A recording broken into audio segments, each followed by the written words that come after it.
dans le nom précieux de notre Seigneur Jésus-Christ. Alléluia. Alors, je suis dans la joie ce matin de vous retrouver et d'adorer le Seigneur avec vous. C'est un réel plaisir pour nous. Le Centre canadien d'évangélisation et d'enseignement biblique, de pouvoir me tenir là dans sa présence et de pouvoir partager les pensées de l'Éternel avec vous. Soyez bénis, que Dieu bénisse tous les frères et sœurs présents, que Dieu bénisse ceux qui sont connectés en ligne, que Dieu bénisse nos frères et sœurs qui sont au travail, mais qui nous suivent en ligne avec intérêt pour recevoir de notre Père Céleste les conseils. Que Dieu bénisse votre engagement. N'oubliez pas, lorsque vous vous connectez, de partager, de vous abonner, de liker, de partager notre chaîne Gloire de l'élection divine TV sans CB pour que nos frères et sœurs puissent bénéficier de ces riches enseignements que le Seigneur nous partage avec nous au sein de cette église et que la gloire de Dieu soit manifestée et que Dieu fasse de nous des chrétiens victorieux dans le monde. Alléluia. Alors, sur ce, nous allons commencer ce matin la parole de Dieu. Après l'adoration, la louange, nous allons commencer la parole de Dieu. Et notre thème d'aujourd'hui est l'isolement de Dieu, gage de la victoire du chrétien. L'isolement de Dieu, gage de la victoire du chrétien. Alléluia. Alors, nous disons que ce thème a été tiré du livre de Psaume 110, verset 1. Nous allons faire notre lecture, mais nous allons étayer également ce thème par plusieurs autres versets qui montrent comment est-ce que lorsqu'on se met dans l'isolement de Dieu, nous avons l'assurance d'avoir la victoire sur toute adversité. Alléluia. Alors, c'est quoi l'isolement de Dieu? D'abord, dans un premier temps, l'isolement de Dieu, c'est le fait de se mettre à l'abri dans la présence de Dieu, dans l'intimité de Dieu, se mettre à l'abri, se mettre se mettre à part, prendre un moment pour se mettre à part, pour chercher la face de Dieu en ce qui concerne toutes les sphères de notre vie. Et dans cette intimité de Dieu, vous aurez forcément les révélations pour votre destinée et savoir comment marcher pour atteindre les objectifs de Dieu sur la terre pour votre vie. Alléluia. Alors, nous allons prendre maintenant le livre des Psaumes. Mais avant de commencer notre lecture, nous allons prier et commencer à confier cette parole au Seigneur afin que le Saint-Esprit prenne le contrôle. Alléluia. Père Céleste, nous te bénissons, nous te louons, nous t'adorons parce que tu ne faillis jamais. Toi qui prends soin de nous dans les moindres détails de notre existence. Sabaoth, sans toi, nous ne sommes rien. Sans toi, nous ne pouvons rien. C'est pour cela, ce matin, nous te confions ce moment, Saint-Esprit. Prends le contrôle. Nous te prions de dégager la chair, afin que toi-même, tu prennes le contrôle de toutes choses et que la gloire te revienne. Merci pour cet honneur que tu nous fais ce matin encore, de nous retrouver dans ta présence et te servir, et t'adorer, et être à tes pieds, être à la table du Seigneur pour recevoir de toi la nourriture qu'il nous faut pour grandir spirituellement et être des chrétiens conquérants et victorieux qui atteignent tes objectifs sur cette terre. À toi l'honneur, au nom de Jésus. Amen. Alors, nous rappelons que notre thème, d'abord, soyez les bienvenus pour ceux qui viennent d'arriver et vous êtes au bon moment, au bon endroit, parce que nous sommes là où le Seigneur nous instruit pour faire de nous des chrétiens conquérants dans le monde, au Centre canadien d'évangélisation et d'enseignement biblique de Québec, au Canada. Alléluia.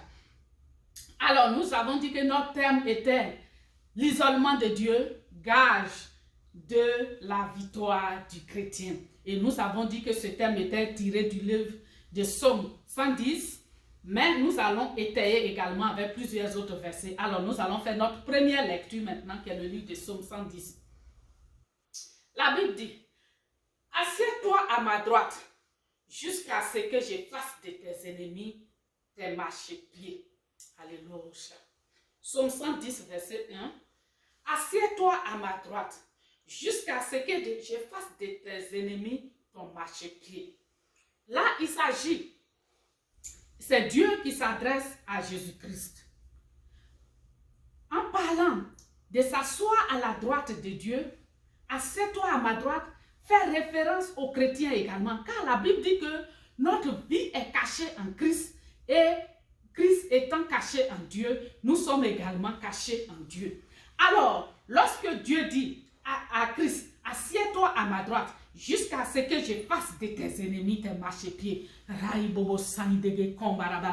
Ça signifie aussi, assieds-toi dans mon isolement, mets-toi, Dieu cherche des gens qui se mettent à part pour lui, pour faire d'eux des chrétiens conquérants et victorieux qui atteignent ses objectifs sur la terre. Alléluia. Alors, assieds-toi à ma droite, fais également référence au fait que la Bible dit que nous sommes co-héritiers de Christ. Alors, si Christ est assis à la droite du Père et que nous sommes cachés en Christ, nous sommes également avec Christ cachés à la droite du Père. Et le Père dit, assieds-toi à ma droite jusqu'à ce que je fasse de tes ennemis ton marchepied. Va également dire, mon enfant, cher frère en Christ, chrétien, mets-toi dans mon isolement. Dieu cherche des chrétiens qui se mettent à part pour lui, qui cherchent sa face, qui cherchent à lui plaire, qui se laissent orienter par lui et pour faire d'eux une armée de chrétiens conquérants et victorieux dans ce monde qui atteignent ses objectifs. Alors, parlant d'être caché en Christ, nous allons étayer également ce thème qui est l'isolement de Dieu, gage de la victoire du chrétien, avec le livre de Colossiens 3, verset 1 et le verset 3. Il est dit, si donc vous êtes ressuscités avec Christ, cherchez les choses d'en haut, où Christ est assis à la droite du Père, comme je le disais tantôt. Car vous êtes morts et votre vie est cachée avec Christ en Dieu. Alléluia. Alors, donc, comment se mettre dans l'isolement de Dieu? La première condition, la première étape de se mettre dans l'isolement de Dieu, c'est de chercher premièrement le royaume des cieux. Parce que désormais, nous sommes une nouvelle créature. Et la Bible dit qu'étant des nouvelles créatures, étant convertis, ayant abandonné nos vies à Dieu, la Bible dit que nous sommes ressuscités avec Christ. Et si nous sommes ressuscités avec Christ, la première condition, dont dépend notre statut de nouvelles créatures, nous devons chercher premièrement les choses d'en haut, là où Christ est assis à la droite de Dieu. Donc nous devons faire des choses de Dieu. Nous devons faire des choses de Dieu notre priorité. Et ça doit être notre priorité. Nous devons nous mettre à part pour nous affectionner aux choses de Dieu. Et la Bible dit, car vous êtes morts et votre vie est cachée en Christ. Il s'agit ici de la mort par rapport au péché. Désormais, nous devons être morts au péché. C'est que lorsque nous n'étions pas réellement convertis, qui nous ébranlaient, qui nous amenaient à peut-être avoir des sentiments qui peuvent nous contrarier et nous éloigner de la volonté de Dieu. La Bible dit désormais, on est mort à cela. C'est-à-dire, on doit faire fi de tout ce qui ne glorifie pas Dieu. Nous devons tourner le doigt à tout ce qui déplaire à Dieu car notre vie est cachée en Christ. Alors, l'isolement de Dieu, c'est de savoir se cacher en Christ. Comment on peut se cacher en Christ lorsque nous sommes des êtres humains vivants, on se promène? Comment un chrétien peut-il se cacher en Christ? On avait dit la première condition, c'est de savoir faire des choses qui plaisent à Dieu. C'est de savoir s'affectionner aux choses de Dieu. C'est de faire des choses de Dieu, des choses dans la priorité de notre vie. Pour que lorsque notre vie est agréable à Dieu, sa grâce nous couvre et nous cache en Christ. Alléluia. Ça ne veut pas dire que physiquement on ne nous voit pas, non. Mais spirituellement, nous sommes couverts par le sang de Jésus-Christ en qui nous sommes cachés. Celui qui veut nous nuire doit nuire à Dieu, à Jésus-Christ et ensuite à Dieu avant d'apporter atteinte à notre vie. C'est de ça qu'il s'agit. Alléluia.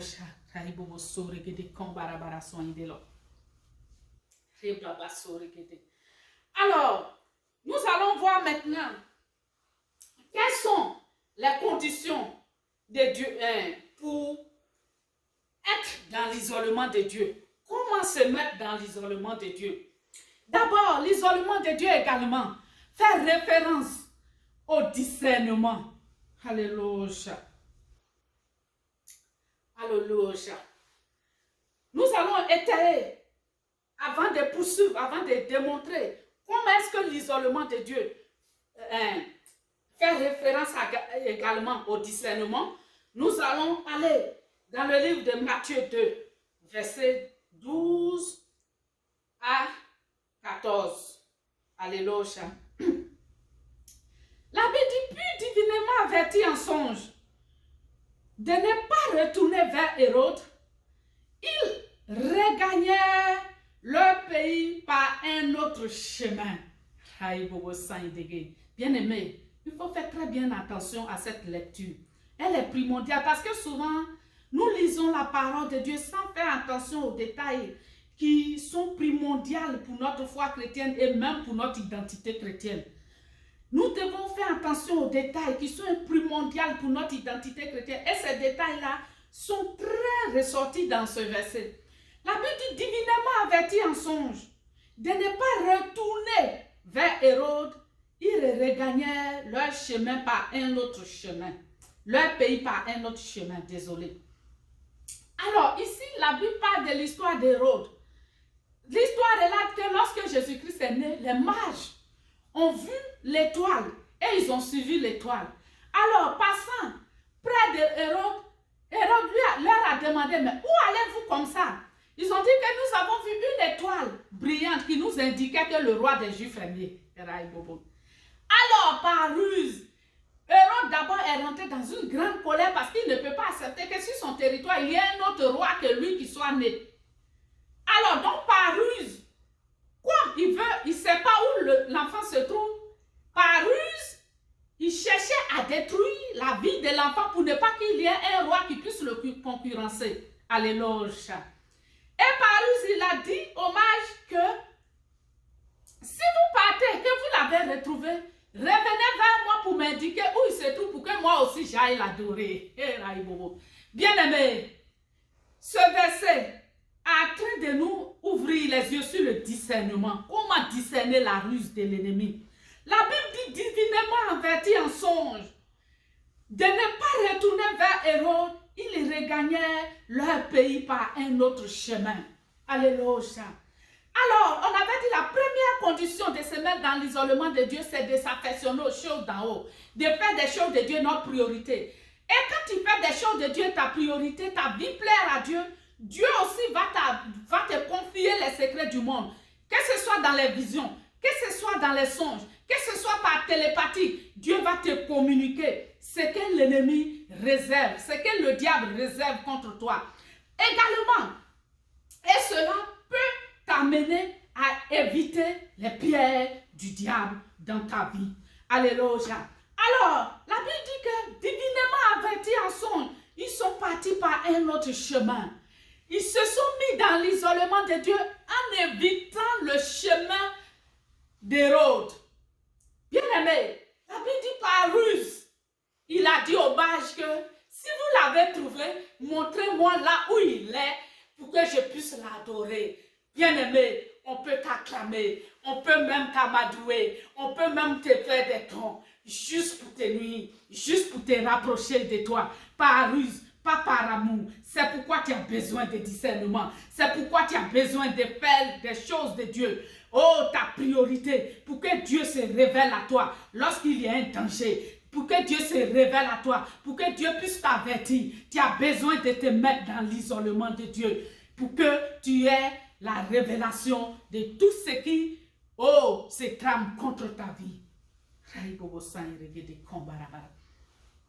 Alors, nous allons prendre le livre de Matthieu 2.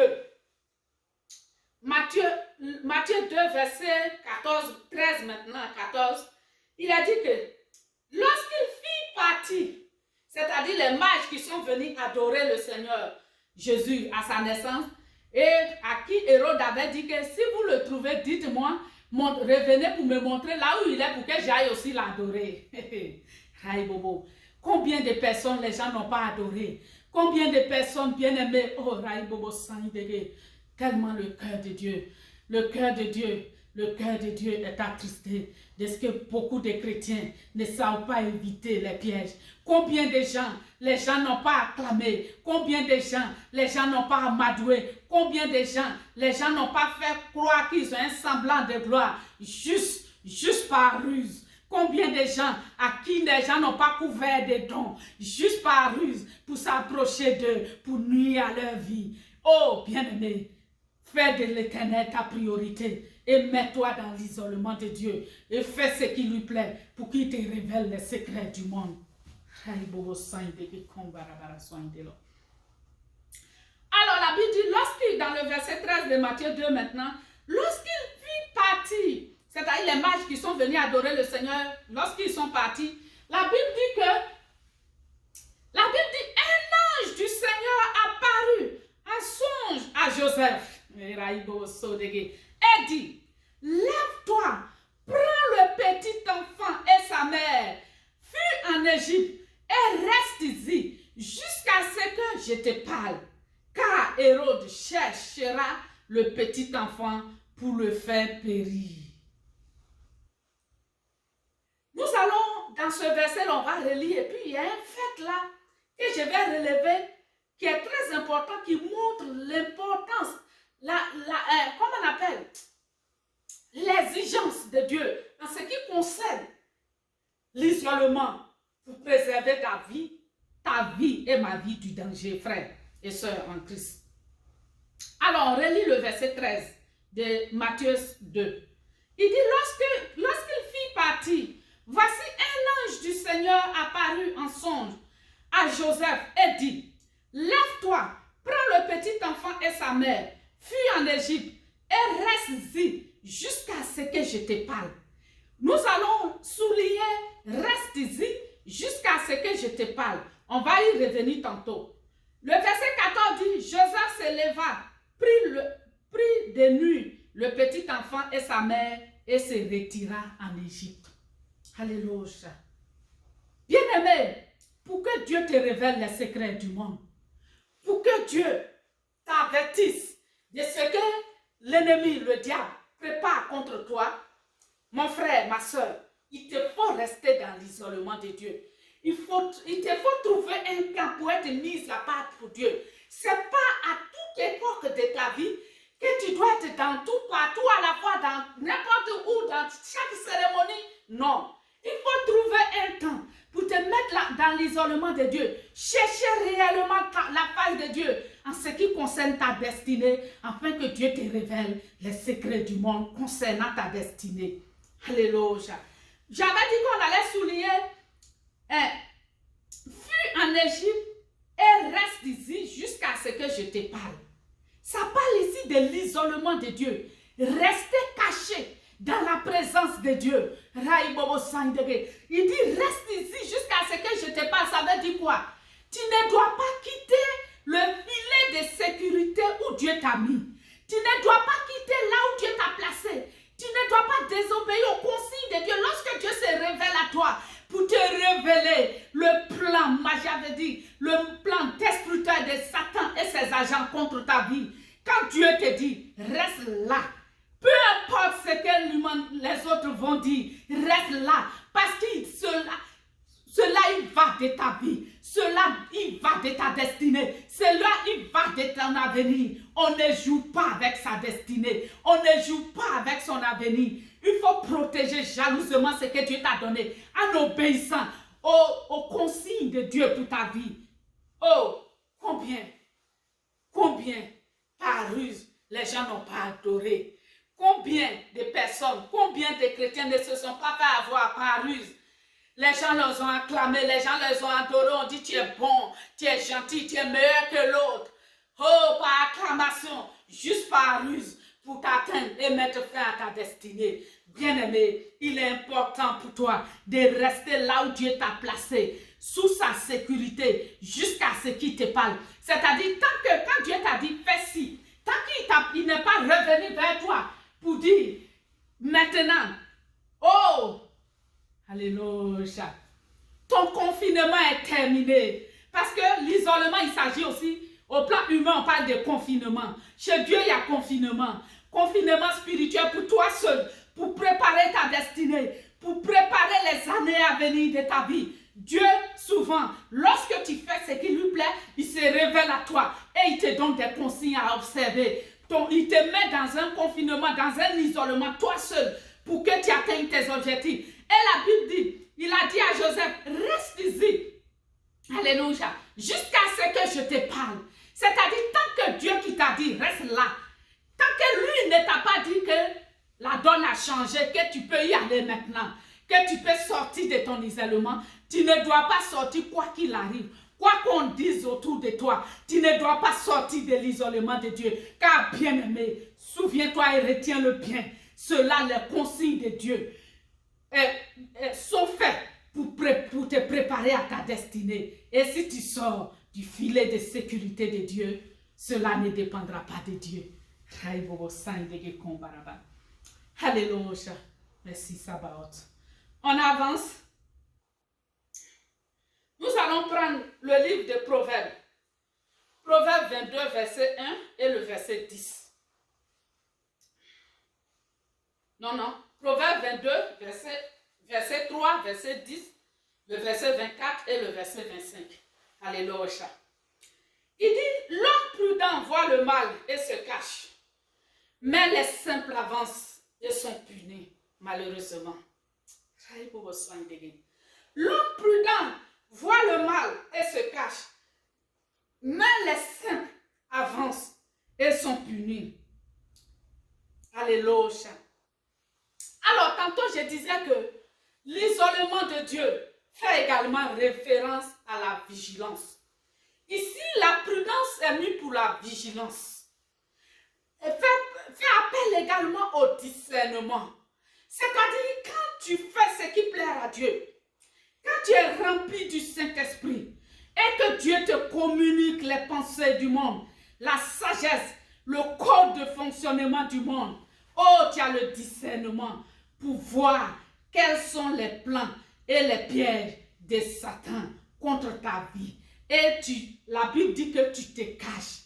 Mais ceux qui n'ont pas la révélation, ceux qui n'ont pas le discernement, oh, ce que la Bible aussi appelle l'insensé, ceux qui réfléchissent simplement avancent et la Bible dit qu'ils sont punis malheureusement. Ce n'était pas le souhait de Dieu que ces personnes soient punies, que leur vie soit écoutée à la fleur de l'âge. Mais parce qu'ils ont manqué de discernement, parce qu'ils n'ont pas été attentifs à la voix de Dieu, parce qu'ils n'ont pas respecté les consignes de l'isolement de Dieu. Oh, ils se sont fait avoir. Bien-aimés, l'homme prudent voit le mal et il se cache. C'est ça aussi l'isolement de Dieu. C'est pas la vie comporte plusieurs sphères. C'est pas à chaque étape de ta vie. Ce que tu faisais à 18 ans, ce que tu faisais à 15 ans, ce que tu faisais, c'est-à-dire la phase insoucieuse de ta vie, parce qu'il y a une phase d'insouciance de la vie de l'être humain, où tu n'étais pas encore assez mature, tu es dans tout partout à la fois, et cela permettra à l'ennemi de pouvoir bien manigancer ses plans et mettre en retard ou nuire à ta destinée. Tu ne peux pas avoir cette vie d'insouciance quand tu as 35 ans, quand tu as 40 ans, quand tu as 45 ans, il y a quelque chose qui ne va pas. Parce que même la loi de la nature, un enfant, il commence au lait et il termine avec la nourriture solide. Mais si toi, à 45 ans, tu ne sais pas comprendre la force du repas solide et que tu es toujours un enfant au lait, il y a quelque chose qui ne fonctionne pas dans ta croissance.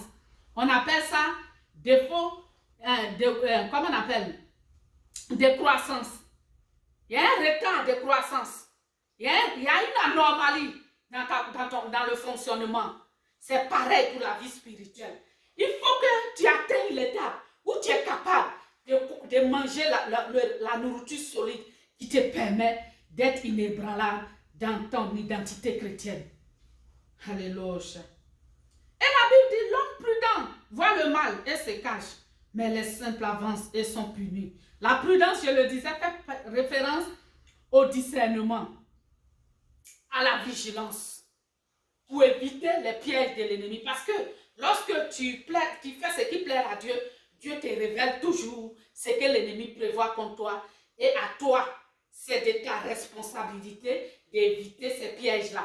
Parce que Dieu ne peut pas t'avertir. Et puis tu vas dire, je vais aller, Dieu me délivrera toujours. Non, le Seigneur ne fonctionne pas comme ça. Il dit, tu ne tenteras pas l'Éternel, ton Dieu. Quand Dieu t'a averti clairement, il faut l'éviter. Peu importe ce qui va se rencontrer autour de toi, évite le piège que l'ennemi t'étend pour que les objectifs de Dieu soient atteints dans ta vie. Alléluia. Alors, comment pouvons-nous éviter les pièges de l'ennemi par le discernement? Le Seigneur ici, il y a plusieurs astuces, mais le Seigneur nous a montré 3 astuces qui sont quand même importantes et non les moindres, qui peuvent nous amener qui peuvent nous préserver des pièges de l'ennemi. La première astuce, c'est la Bible dit, chasse le moqueur et la querelle prendra fin. Les disputes et les outrages cesseront. La première astuce pour discerner les pièges, pour fuir les pièges de l'ennemi ou pour se cacher des pièges de l'ennemi, le premier piège, c'est le moqueur. C'est-à-dire, fais attention aux personnes qui sont moqueurs, aux personnes qui trouvent les défauts partout sur les autres. Et eux seuls, ils n'ont aucun défaut. C'est-à-dire, eux là, tous ceux qui sont autour d'eux ont des défauts, sauf eux. Eux, ils n'ont aucun défaut. Ils vont trouver des défauts, ils vont critiquer, ils vont calomnier, ils vont... En tout cas, tout ce qui est mauvais là est chez les autres. Eux seuls, ils sont parfaits. La Bible dit, chasse le moqueur et la querelle prendra fin, les disputes cesseront. Ces personnes-là, il faut apprendre à t'éloigner. Quand on dit chasser, ça va dire, quand il vient chez toi, tu dis sors de chez moi. Non, ce n'est pas une sagesse. Apprends la sagesse de Dieu. Ça ne veut pas dire sors de chez moi, mais évite-les. C'est ce que ça veut dire. Quand on dit chasse le moqueur, il dit chasse le moqueur. Et la querelle prendra fin. Les disputes et les outrages cesseront. Donc cela, il va de ton bien-être. Pour que tu sois épanoui. Pour que tu ne fasses pas face à des querelles qui sont sans fin, sans cœur. Pour que tu ne sois pas aux prises des disputes. Même que toi-même souvent tu ne comprends pas. La Bible dit de chasser le moqueur. C'est-à-dire, fuis le moqueur. Éloigne-toi de lui. Évite-le. Cela te mettra également à l'abri des pièges de l'ennemi. Parce que les disputes ouvrent les portes à l'ennemi. Et c'est l'une des astuces de l'ennemi, du diable, pour pouvoir atteindre, pour créer les brèches dans la vie des chrétiens et les atteindre. Alors, ces genres de personnes, il faut les éviter parce que ce sont des pièges du diable que le diable place sur ton chemin pour pouvoir créer la nervosité et t'amener à t'éloigner de ce qui est utile pour ta vie, comme la Bible enseigne. Ce qui est utile pour la vie du chrétien, c'est les choses célestes. Alléluia. Alors, donc, le premier piège à éviter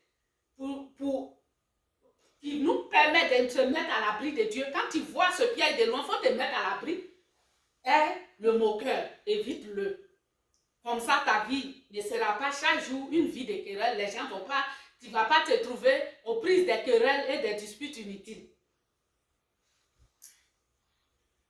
La deuxième astuce pour se mettre à l'abri dans l'isolement de Dieu, le discernement qu'il faut avoir, il dit, ne fréquente pas l'homme de colère.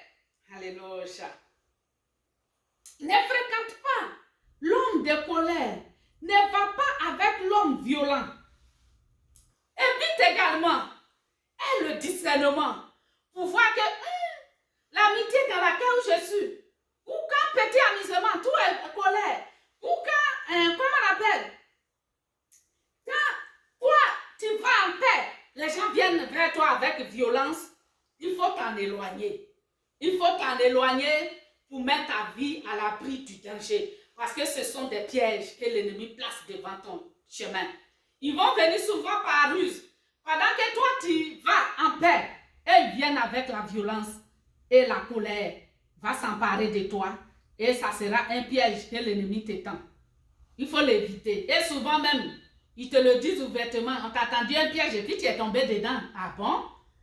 Je pensais qu'on allait vivre en paix, mais si toi, ta vie consiste à me tendre des pièges, mon frère, il faut t'en éloigner, car ta destinée en dépend. Alléluia. La troisième astuce que Dieu nous montre pour discerner les pièges de l'ennemi et les éviter, pour préserver notre vie, il dit, éloigne-toi de ces sentiers de peur, que tu ne t'habitues à ces sentiers. C'est-à-dire les hommes violents, les hommes querelleurs, les moqueurs et tout ça. Les gens qui viennent vers toi, même par amitié, par ruse, ils viennent créer amitié avec toi. Il faut avoir le discernement pour t'éloigner. La Bible dit, éloigne-toi de leur chemin de peur, que tu ne t'habitues à leur sentier, de peur que tu ne sois comme eux. En fait, c'est ce que ça veut dire. Qu'ils ne te contaminent avec leur mauvaise énergie. Avec leur mauvaise énergie. Voilà. De peur que tu ne t'habitues à leur sentier, à ces sentiers, et qu'ils ne deviennent un piège pour ton âme. Tout est dans la Bible, bien-aimé. La Bible dit, éloigne-toi de ces personnes, de peur que tu ne t'habitues à ces sentiers, et qu'ils ne deviennent un piège pour ton âme.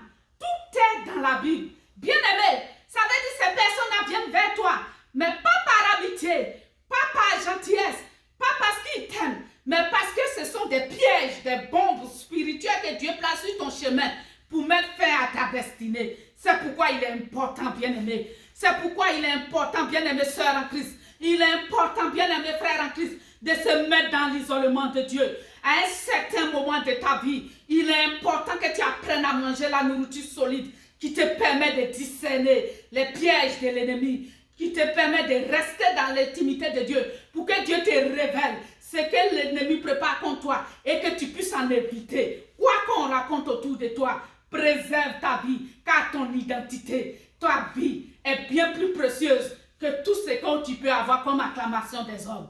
Dieu te bénisse. Nous allons prier pour que Dieu nous donne la sagesse, le discernement de nous maintenir dans son isolement pour éviter notre âme des pièges du diable. On prie. Père, nous te bénissons et nous te louons. Toi qui ne faillis jamais et qui pourvois à nos besoins. À toi l'honneur, à toi la magnificence, l'élévation. Merci encore pour ces astuces que tu nous as données pour nous amener à nous maintenir dans ton isolement, à respecter tes consignes, pour notre sécurité et que nous ne puissions pas nous en détourner, quoi qu'il arrive. Quoi qu'on raconte autour de nous, car cela y va de notre destinée, cela y va de notre vie. Seigneur, merci pour ta fidélité, pour ton amour partenaire qui nous aime et qui nous avertit toujours du piège de l'ennemi, du diable, et pour nous préserver du danger. Soit la sécurité de mon frère, soit la sécurité de ma soeur, soit la sécurité de chacun d'entre nous, nos enfants, nos familles. Protège-nous et aide-nous, Seigneur, à être vigilants afin de préserver nos vies du piège de l'ennemi, du diable, et que nous puissions atteindre tes objectifs sur la terre, au nom puissant de Jésus. Amen. Alors, soyez bénis d'avoir participé à ce moment glorieux où le Seigneur nous instruit encore pour savoir nous préserver des pièges de l'ennemi. Alors, si vous êtes connectés, n'oubliez pas de partager et nous bénissons votre semaine. Que cette semaine qui arrive soit une semaine de gloire, une semaine de qualité, une semaine de sécurité, une semaine de bénédiction, une semaine de paix, de sécurité divine et de joie, mais surtout de vigilance et de discernement afin de préserver vos parts de la chute et que la gloire revienne au Seigneur. Dieu vous bénisse. Je vous dis à dimanche prochain pour recevoir du Seigneur encore ce qu'il nous faut pour être des chrétiens conquérants et victorieux pour la gloire de son nom dans le monde. Au nom de Jésus, soyez bénis. Amen.